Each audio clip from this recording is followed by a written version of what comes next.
Students, मैं सौरभ विश्वास और आप सभी का स्वागत है आपके अपने यूट्यूब चैनल ऑथेंटिक फिजिक्स पर। तो बेटा जी, आपने बिल्कुल सही पढ़ा है कि आज हम लोग देखने वाले हैं कि मेल्टिंग पॉइंट और बॉइलिंग पॉइंट पर प्रेशर का क्या इफेक्ट पड़ता है, यानी क्वथनांक बिंदु और गलनांक बिंदु पर दाब का क्या प्रभाव पड़ता है, कैसे प्रभाव पड़ता है। तो बात करें इफेक्ट ऑन मेल्टिंग पॉइंट, यहाँ पर मैं लिखता हूँ effect on melting point. Effect on melting point किसका? तो बोले प्रेशर का। देख रहे हैं भाई, पहले हेडिंग पढ़ चुकी है, यानी कि मेल्टिंग पॉइंट का मतलब है गलनांक बिंदु पर प्रभाव।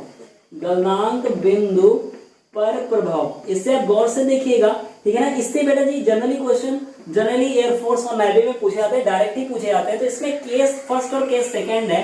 तो इसमें केस फर्स्ट क्या है? केस फर्स्ट आपको देखना पड़ेगा ऑन मेल्टिंग। ऑन मेल्टिंग यानी कोई भी क्या हो रहा है, गलने पर, या फिर गलने से अच्छा मैं यहाँ पर लिखा तो पिघलने पर। पिघलने पर अगर किसी भी ठोस, जो ठोस पिघलने पर जिनका आयतन यानी कि वॉल्यूम बढ़ता है, आयतन वी मैंने बनाया, वी का मतलब वॉल्यूम या फिर आयतन, वो ठोस जो पिघलने पर यानी कि मेल्ट करने पर जिनका आयतन बढ़ता है। तो बोले सर किनका आयतन बढ़ता है? तो यहाँ पर मोस्ट ऑफ द सॉलिड्स यानी कि अधिकतर जो ठोस होते हैं, अधिकतर ठोस जो होते हैं उनको अगर हम वो जब पिघलते हैं तो उनका आयतन क्या हो जाता है? बढ़ जाता है। जैसे लोहे की गेंद है, कॉपर की गेंद है, तो ये कोई भी मोम है, आपका बेंजीन है, मोम है, बेंजीन है या फिर नैप्थलीन है, ये सारी चीजें ऐसी सॉलिड हैं, ये मोस्टली जनरली सारी ही ठोस ऐसी होती हैं, अधिकतर ठोस ऐसी होती है, सारी नहीं बोलेंगे, जो पिघलती है तो उनका आयतन यानी कि वॉल्यूम बढ़ने लगता है। तो ऐसे ठोस का मेल्टिंग पॉइंट जो होता है, मेल्टिंग पॉइंट का मतलब जो गलनांक बिंदु होता है, इस पर दाब का समानुपाती इफेक्ट होता है, यानी कि दाब की कैसा होता है? समानुपाती, यानी कि डायरेक्टली प्रोपोर्शनल होते हैं। बोले सर डायरेक्टली प्रोपोर्शनल का मतलब क्या होता है? इसका मतलब ये, अगर हम दाब बढ़ाएंगे ऐसे ठोस का तो इनका गलनांक बिंदु भी बढ़ जाता है, ठीक है ना। सपोज दैट यहाँ पर आप एग्जाम्पल देखें, एग्जाम्पल में एक और तरह का क्वेश्चन भी पूछा जा सकता है कि अगर यहाँ पर एक तो डायरेक्ट क्वेश्चन, एक मान लो ये, तो हमारे पास आयरन है, लोहा है, तो लोहा सपोज दैट ये 1000 डिग्री सेल्सियस इसका गलनांक बिंदु है।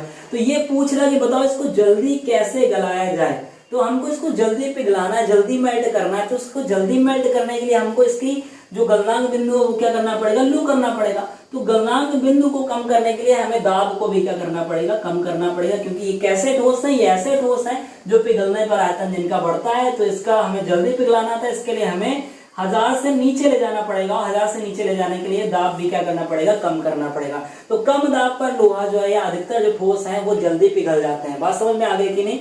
इसके बाद हम लोग देख लेते हैं किसके बारे में, तो दूसरा केस नंबर दूसरा देख लेते हैं। तो केस नंबर दूसरा जस्ट इसका अपोजिट है, वो आप लोग समझ गए होंगे कि ऑन मेल्टिंग, अगर ऑन मेल्टिंग, लेकिन यहाँ पर जो एग्जाम्पल है वो बेटा जी बहुत इंपॉर्टेंट है, यानी कि पिघलने पर, आप गौर से देखिएगा, पिघलने पर जिनका भी आयतन यानी कि वॉल्यूम घटता है। इस तीर का मतलब क्या है? घटता है, यानी कि जो भी ऐसे ठोस जो पिघलने पर जिनका आयतन घटता है। बोले सर ऐसे कौन से ठोस होते हैं? तो यहाँ पर बेटा जी आपको एग्जाम्पल याद रखना है, और सिर्फ 2 एग्जाम्पल हमारे सिलेबस में है, एक तो है बर्फ और दूसरा है रबर।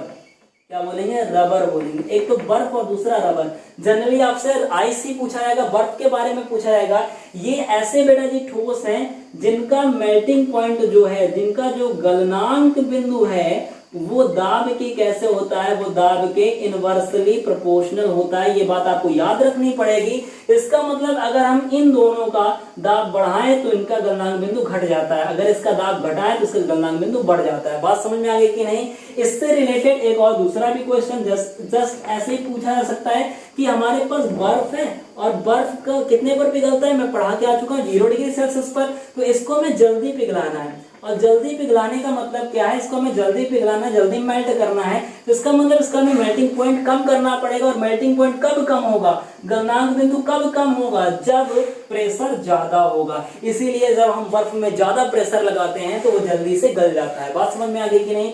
जस्ट इसी का उल्टा, अगर हमें बर्फ को देर तक वैसे ही रखना, उसको पिघलने नहीं देना, तो हम टेम्परेचर चेंज, या तो टेम्परेचर कम कर दीजिए या तो फिर क्या कर दीजिए, प्रेशर को आप घटा दीजिए। तो प्रेशर आप घटा दीजिए तो बर्फ वैसी ही बनी रहेगी। बात समझ में आ गई कि नहीं?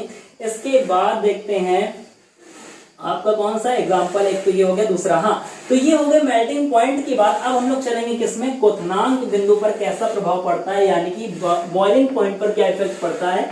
और बॉइलिंग पॉइंट हमेशा किसका होता है, कौन बॉयल होता है, यानी कि कौन आपका वाष्पित होता है। बॉयल का मतलब उबलता है, ठीक है ना, कौन उबलता है, तो लिक्विड उबलता है हमेशा। तो यहाँ पर दूसरे नंबर पे कौन सा, इफेक्ट ऑन किस पर भाई, बॉइलिंग पॉइंट पर, बीपी मैंने लिख दिया, यानी बीपी का मतलब क्या है, क्वथनांक बिंदु पर प्रभाव, क्वथनांक बिंदु पर प्रभाव, ठीक है ना। क्वथनांक बिंदु पर कैसा प्रभाव आएगा, तो इसमें कोई केस 1 केस 2 नहीं है, सभी द्रवों के लिए समान है। और इसका जो बॉइलिंग पॉइंट होता है, इसका जो गलनांक बिंदु होता है बेटा जी, वो गलनांक बिंदु दाब के कैसे होगा, वो गलनांक बिंदु दाब के डायरेक्टली प्रोपोर्शनल होता है। ये सभी द्रवों के लिए है, ऐसा कोई नहीं। तो ये मैं सभी लिक्विड के लिए लिख रहा, सभी द्रवों के लिए लिख रहा, कोई अलग से नहीं है। यानी अगर हम दाब बढ़ाएंगे तो गलनांक बिंदु बढ़ जाएगा। इसी में एक एग्जांपल भी देख लीजिए, डायरेक्ट क्वेश्चन ये भी पूछा जा सकता है, इसके बाद एग्जांपल पूछा जा सकता है। जैसे हमारे पास क्या है, हमारे पास वाटर है। अब वाटर जो है, जल जो है, ये कितने पर बॉयल हो जाता है, 100 डिग्री सेल्सियस पर। तो हमें इस वाटर को जल्दी उबाल देना है, हमें इस वाटर को क्या करना है, जल्दी उबालना। तो जल्दी उबालने का मतलब क्या है कि हम इसका जो गलनांक बिंदु है वो कम कर दें बेटा जी, क्योंकि 100 पर हमें ज्यादा देर तक गर्म करना पड़ेगा, ज्यादा उष्मा देनी पड़ेगी। लेकिन अगर हम इसे घटाकर 90 पर ले आए तो हमें कम उष्मा देनी पड़ेगी, तो जल्दी ये क्या हो जाएगा, बॉयल हो जाएगा। तो इसका हमें गलनांक बिंदु कम लाना पड़ेगा, और गलनांक बिंदु कम करने के लिए हमें प्रेशर भी क्या करना पड़ेगा, कम करना पड़ेगा। तो इस तरीके से या आप, ये कॉन्सेप्ट बहुत ज्यादा इंपॉर्टेंट है, फ्रीक्वेंटली एयरफोर्स और नेवी में पूछा जाता है, ठीक है ना। तो आज की जो कॉन्सेप्ट है ये आपको आई होप कि क्लियर होगा। अगर आपको भी फिजिक्स में कोई भी कॉन्सेप्ट नहीं समझ में आता तो आप नीचे कमेंट बॉक्स पर कमेंट करके उस टॉपिक के बारे में लिख सकते हैं। हम वो कॉन्सेप्ट, वो टॉपिक 2-3 दिन बाद हम लोग डिस्कस कर लेंगे, उसकी वीडियो आपके पास पहुंच जाएगी। तो आज की क्लास यहीं तक, जय हिंद।